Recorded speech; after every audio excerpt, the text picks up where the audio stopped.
Okay, so welcome to another deep dive. You know how this works, right? We get a whole bunch of interesting sources, and we try to distill them down into the most impactful points for you. Yeah. Basically, we do all the hard work, so you don't have to. Exactly. So for today's deep dive, we are going to be talking about child art therapy. Fun stuff. Should be interesting. So it's not just one book, actually. We've got, well, it is one book, but it comes with all these extras like a DVD, and it's got illustrations. So it should be a pretty interesting deep dive, I think. A lot to dig into. Yeah. So I I guess just to get started, what are some of the things that we're hoping to learn about child art therapy by, really getting into all of this material? What's the mission of this particular deep dive? Well, obviously, how does art help children therapeutically? Right. But also, I think it's interesting to look at, the history of it a little bit. Yeah. How it's evolved and how it's being used. Right. Yeah. And then, how do we actually understand what children are trying to communicate through their art? Absolutely. Yeah, that seems like a big one.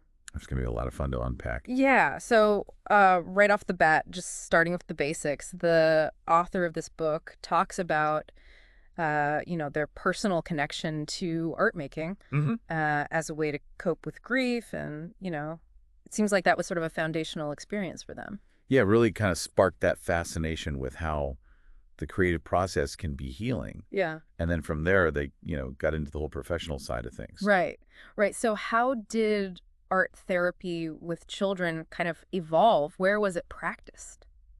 Well, originally, it was mostly seen in psychiatric settings, but it's really branched out since then. Over the last 25 years or so, it's, become a lot more commonplace in schools, hospitals, all kinds of places, hospices, detention centers, shelters.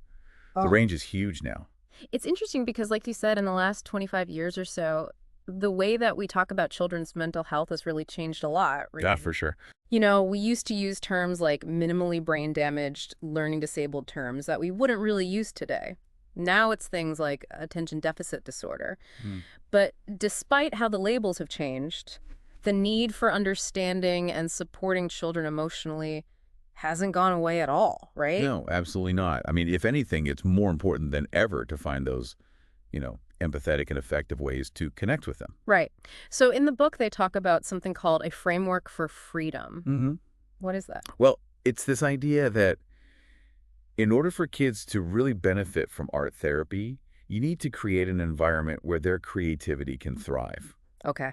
So it's not just like giving them crayons and letting them go wild. Right. It's not about complete chaos. It's more like, like a greenhouse. I see. Okay. You need the right conditions for things to grow. So structure is still important, right? Yeah, actually, the book emphasizes that a lot. Yep. They even talk about thinkers like Mistakis and Bettelheim, who said, limits and boundaries are actually really important for children. Okay. It's about finding that balance between freedom and structure. Okay.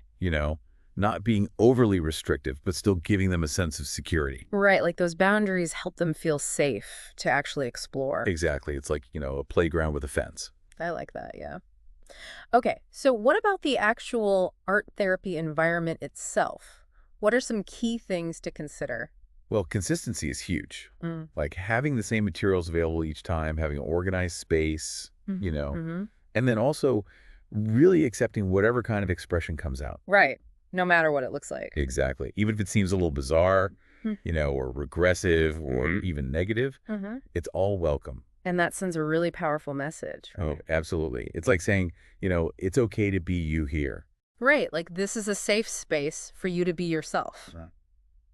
Yeah. Okay. That's such an important point. And then something that really stood out to me was the idea that, as adults, we shouldn't impose our own ideas onto children's art. Oh, yeah. Totally. We have to be careful not to judge it based on our own standards of what's good or bad. Right. It's not about whether it looks like something we'd hang on the fridge. Exactly. It's about what it means to the child, and how they're using it to express themselves. Right. It's their language, their way of communicating. Exactly. Okay, so let's talk about the actual art itself. How does children's art develop? Well, the book talks about a kind of progression that's pretty typical, based on the work of researchers like Arnheim, Lowenfeld, Gardner, Galam. Oh, yeah. There are certain stages that most kids go through.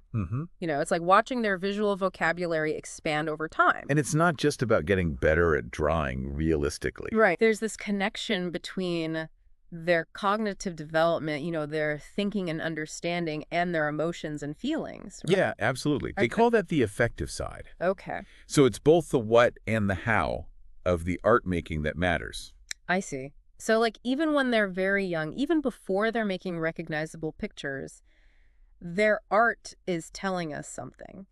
Yeah, for Yeah, sure. yeah. Like between the ages of 4 and 6, they start to develop those early representational skills. Mm-hmm. They're trying to capture what they see in the world, Mm-hmm. and their graphic vocabulary that just keeps expanding as they grow and develop. And then there's this idea of schematic symbols. Ah, yes. What are those? Like the classic triangle on top of a square for a house. Oh, right, right. The shorthand, basically. Yeah, exactly. They're like visual shortcuts that kids use. Mm-hmm. And it might not be realistic. The colors might be off. The proportions might be weird. Uh-huh. But they have their own logic. Oh, I see. Yeah. And the child will use them consistently for a while. Okay. So it's important to understand those symbols in order to understand what they're trying to communicate. Definitely. Okay, what about as they get a little bit older, like into adolescence? How does their art change then? Well, one thing you often see is that they become more self-conscious about their work. Mm-hmm. They start to compare themselves to others. Right. They get more focused on the quality of the art, whether it looks good or not. Right. That unself-conscious spontaneity they had when they were younger, that often starts to fade. Yeah, you lose a bit of that free expression. Yeah, and they become more deliberate, more intentional in their approach. Okay, so less about just the joy of creating and more about the end product.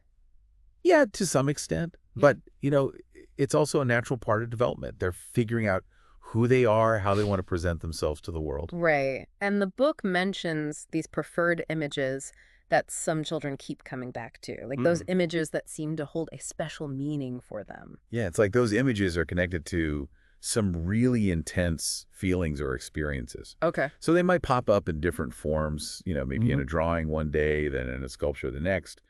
But there's this underlying theme that keeps repeating. Right. It's something they need to work through. Yeah, maybe. Or maybe it's just something that's really important to them. Okay. So even just paying attention to those recurring themes can tell us a lot. Definitely. Okay. Another interesting concept was this idea of regression in children's art. What does that look like? Well, it can manifest in a few different ways. Okay. Like maybe the style of the art becomes more primitive, like they're suddenly drawing like a much younger child. Or maybe the content of the art becomes more regressive, like they're using symbols that are typically seen in younger kids. Okay. Or even just the organization of the drawing, the way they're thinking about space and form. Yeah. That can become more childlike. Right. So it's like they're going back to an earlier developmental stage. Yeah, in a way. But it's not necessarily a bad thing, in the context of therapy. Okay. The book gives some examples of teenagers whose art suddenly becomes more like primal, almost aggressive. Wow. And it's like they're revisiting those earlier stages, maybe working through some unresolved issues from that time. Interesting. So it's like the art gives them a safe space to revisit those earlier experiences. Exactly. It's like a second chance to process something. Okay. So what might trigger that kind of regression? Well, the book mentions both external factors and social influences. So like externally, the art materials themselves can have an impact. How so? Like working with messy paint might encourage more unrestrained style Oh, I see. compared to, drawing with neat crayons. Right, right. That makes sense. And then socially, if a child in a group sees another child being really free and expressive, that can be contagious. Interesting. Like it gives them permission to do the same. Exactly. It's like, the group dynamic can create a kind of artistic permission. Right. That's fascinating. So moving on, let's talk about the actual therapeutic process itself. How does art therapy with children actually work? Well, one of the most important things, the foundation really, is building trust. Creating that therapeutic environment where the child feels safe and supported. Right. And the book talks about the importance of consistency, right? Yes, Yeah. absolutely. Like having regular meeting times, clear rules, those kinds of things. Having that predictable structure. Yeah, and the materials should always be available, readily accessible. Okay. And the space itself should be defined, like this is where therapy happens. So the child knows what to expect. Exactly.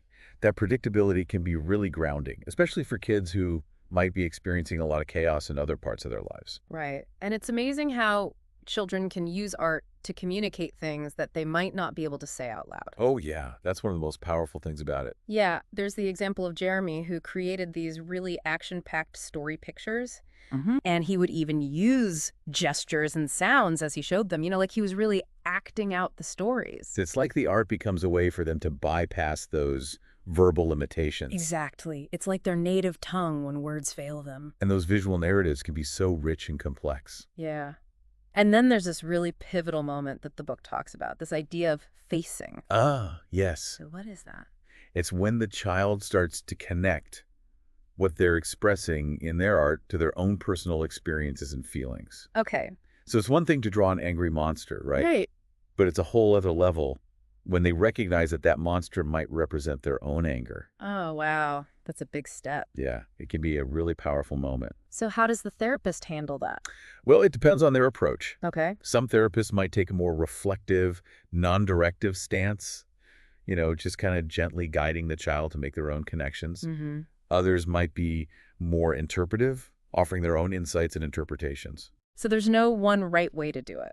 No, it really depends on the child, the situation, the therapist's own style. Okay, that makes sense. And just like in traditional talk therapy, defenses come up in art therapy too, right? Oh, for sure. How does that work? Well, the child might use their art to kind of protect themselves from difficult feelings. Mm-hmm. Like they might avoid certain topics or use symbols in a way that keeps things at a distance. Okay. And the book stresses that it's important to respect those defenses. Right. Unless they're really preventing the child from growing and understanding themselves. So it's not about forcing them to confront things before they're ready. No, it's about being patient and gentle. Right. Meeting them where they are. Okay. And the story of Carla and her nightmare monster drawing really highlights that, right? Yeah, that's a great example. It took her a whole year of weekly sessions Wow. to really start exploring those deeper feelings that the monster represented. And what were those feelings? Well, it was about identity and separation, those really core issues. And the monster was a way for her to keep those feelings at bay. Exactly. It was defense. But eventually she was able to work through it. Yeah, but it took time. Right, so patience is key. Absolutely. Okay, and then there's the story of Lori's last therapy session. Mm-hmm. That one was really moving. It was. She knew it was her final day, and her play became really disrupted. Yeah, she was really anxious about her anger. Right. She even pretended to stab the therapist with an ice pick. Yeah, but she kept saying, I'm only pretending. Right, which is both reassuring and a little bit unnerving. Yeah, definitely. But it really shows how even in play, especially when they're facing an ending, children can communicate these really powerful emotions. Yeah, those symbolic actions can be incredibly revealing. Absolutely. Okay, so sometimes it can be helpful for the therapist to offer a specific theme in art therapy, right? Yeah, especially if the child is feeling overwhelmed or stuck. The book mentions Eleanor, a teenager who was deaf and experiencing depression. Mm-hmm. And she was having a hard time with a very open-ended art evaluation. Yeah, too much freedom can be paralyzing sometimes. Right, it can be hard to know where to start. Exactly. But then she was asked to just draw a feeling. And that gave her a focus. Right, a starting point. Hmm. And then she was able to express something. Yeah, it's amazing how sometimes just a little bit of structure can make all the difference. Absolutely. And the materials themselves can also be really important, right? Oh, yeah. Different materials can elicit different kinds of responses. There's the example of Jerry, who was blind, and he used a microphone prop to tell this whole story about a bad little boy who was also blind. Mm-hmm. And then that eventually led him to create a more structured sculpture. Yeah, it was like the microphone gave him a voice, even though he wasn't literally speaking. Right, and then the sculpture allowed him to express those feelings in a more concrete way. And we also see how art therapy can flow into other forms of creative expression, like drama. Oh, yeah, for sure. Like Chip, after drawing this scary dream, he started physically acting out his anger, even using a punching bag as a stand-in for his parents. It's like he needed to move from the visual to the physical to really process those feelings. And sometimes just a simple prop can help kids talk about their art, right? Yeah, like that example of Glenn, who had attempted suicide. Yeah. He was so much more articulate about his drawing of a ship when he was holding a microphone. Right. It was like the microphone gave him a sense of confidence or something. Maybe. Or maybe it just created a little distance, like he wasn't talking about himself directly. Right. That makes sense. And then the example of changing the lighting in the room. Oh, yes. You know, dimming the lights or using flashlights and candles. That can really change the atmosphere. Yeah, it creates a different kind of energy. And it can make it easier for kids to access those fears and fantasies, especially the ones related to darkness. Right, like with Carla and her nightmares. Exactly. So ultimately, the book really emphasizes that the therapist needs to be flexible and creative. Oh, for sure. Not just with the materials, but also with the space and with their own way of being in the room. Yeah, it's about being responsive to the child's needs in the moment. And using whatever feels right to help them express themselves. Exactly. And then finally, the book talks about the value of unstructured art interviews, where the child is free to choose what they create and how they create it. Yeah, as opposed to giving them a specific assignment or dictating the materials. Right, which might be more useful for assessment or research, but it can sometimes limit what the child spontaneously reveals. Exactly. It's about letting them lead the way. Okay, so let's talk about how we actually make sense of all this. Right. How do we interpret children's art? Yeah. And the book really stresses the importance of paying attention to both what the children say about their art and how they actually create it. Yeah, it's a two-pronged approach. Yeah. You're listening to their words and observing their actions. Right. So like the actual process of making the art can tell us a lot, right? Oh, yeah, definitely. Their style, their tempo, their energy levels. Like, are they very meticulous and careful? Right. Or impulsive and energetic? And that can reflect how they approach the world in general. Yeah, often. Okay. And then there's this idea of simultaneous multi-level communication. Ah, yes. What's that? Well, it's the idea that the child might be talking about one thing consciously, but their hands might be expressing something completely different unconsciously. Oh, wow. Yeah, there's the example of Sherry, who was constantly squashing her clay figure whenever her siblings were mentioned. Wow, that's powerful. Yeah, it's like her body was betraying her true feelings. Even though she wasn't saying it out loud. Exactly. So we really have to pay attention to those nonverbal cues. Absolutely. Okay. So can we talk about specific symbols? Like what does a certain color mean?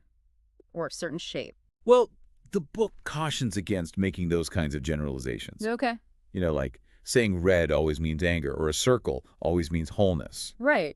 Right. Because it could be different for every child. Exactly. Yeah. You have to consider their individual experiences, their developmental stage, all of that. Okay. But are there any common themes that tend to show up in children's art? Oh, yeah, definitely. Okay. What are some of those?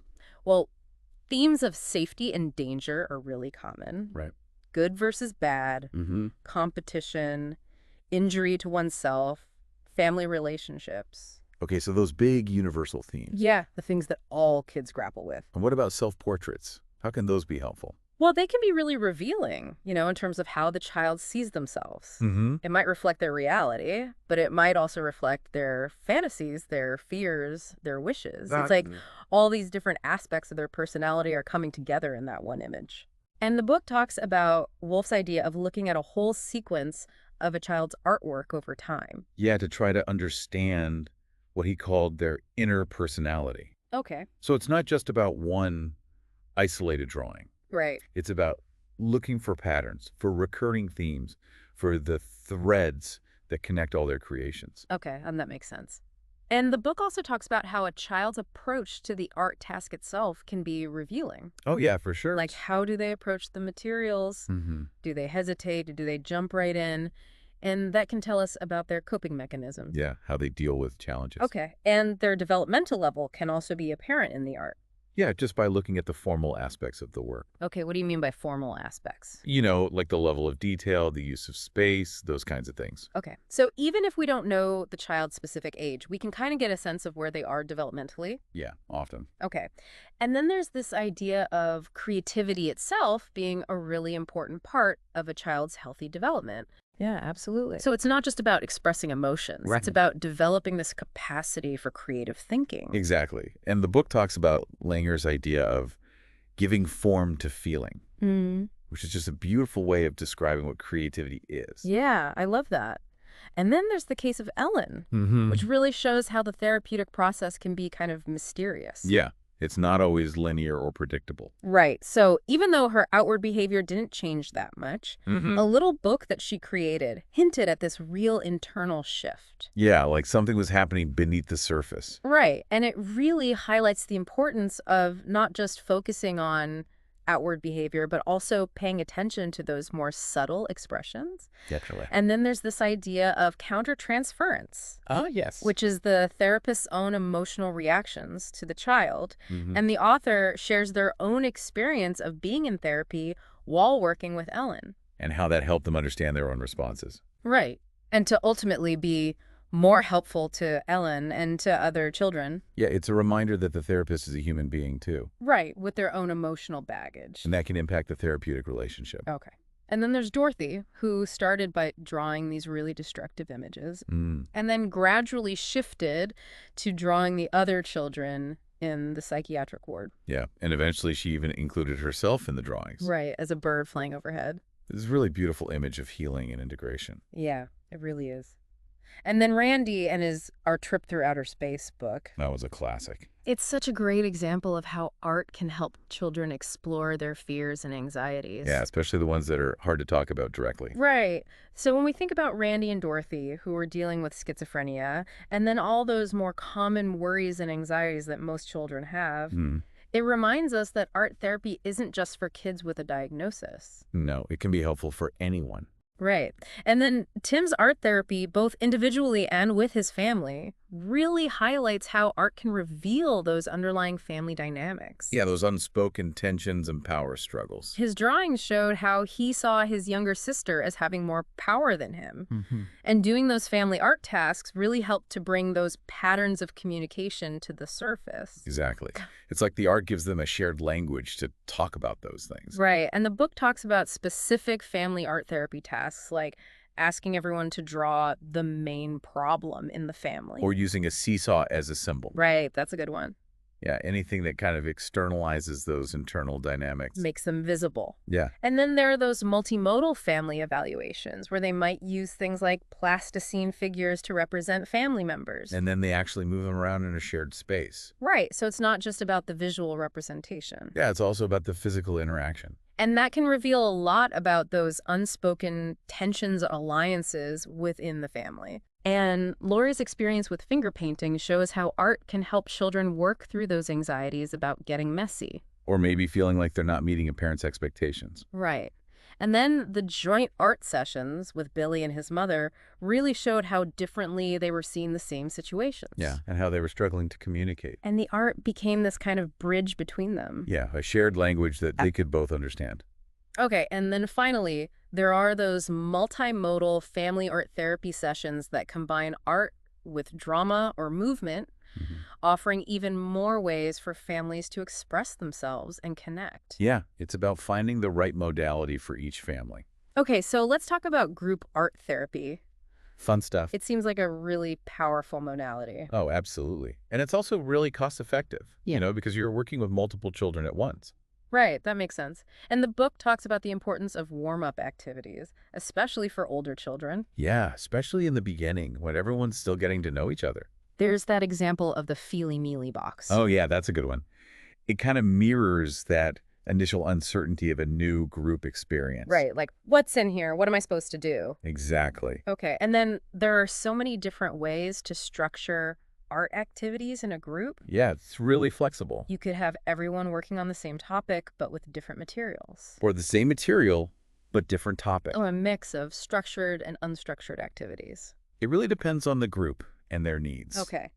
And what's interesting is that even nonverbal art exercises in a group can reveal those interpersonal dynamics. Oh, yeah, for sure. Like who's taking control, who's being territorial. It's all there in the way they interact with each other and the materials. Right. And the therapist's role in group art therapy is really important. Oh, yeah. They're kind of like the conductor of the orchestra. Okay. They might step in as an instructor sometimes, or just observe what's happening. Right. Or even participate in the art making themselves. So they really have to be adaptable. Yeah, and they also guide the discussions afterwards. Right. So it's a really multifaceted role. Definitely. Okay. And the book emphasizes that even when there's a central theme for the group's art making, It's important to also allow time for those free choice activities. Yeah, where each child can just follow their own creative impulses. Right. So it's about balancing that structure with that freedom. Exactly. Okay. And then, unlike working with individuals, a therapy group really develops its own life over time. Oh, yeah, for sure. It becomes its own little ecosystem, Right. And the members have to navigate all sorts of social dynamics. like building trust, dealing with rivalry, peer pressure, authority figures. Right. All those real world challenges. Yeah. And the book gives some examples of how those dynamics can play out in the artwork. Yeah, like Sherry and Sam's reactions to that one picture. Right, where they each projected their own anxieties onto it. Exactly. And then there's the example of Lisa and Jenny, who both lost their fathers, and they had really different reactions to the idea of finding a father figure. Yeah, it just shows how individual their experiences are. Right, even though they shared that same loss. And then puppet dramas can be a really great tool for exploring group issues. Okay, how so? Well, it allows the children to take on different roles, to act out their feelings and conflicts in a safe way. Okay. Like that example of the monster in the safe place under the workbench. Right, it gives them a little bit of distance from those intense emotions. Exactly. And the book talks about reviewing past artwork or recordings with the group. Yeah, that can be really helpful. Why is that? Well, it allows them to see how they've changed over time.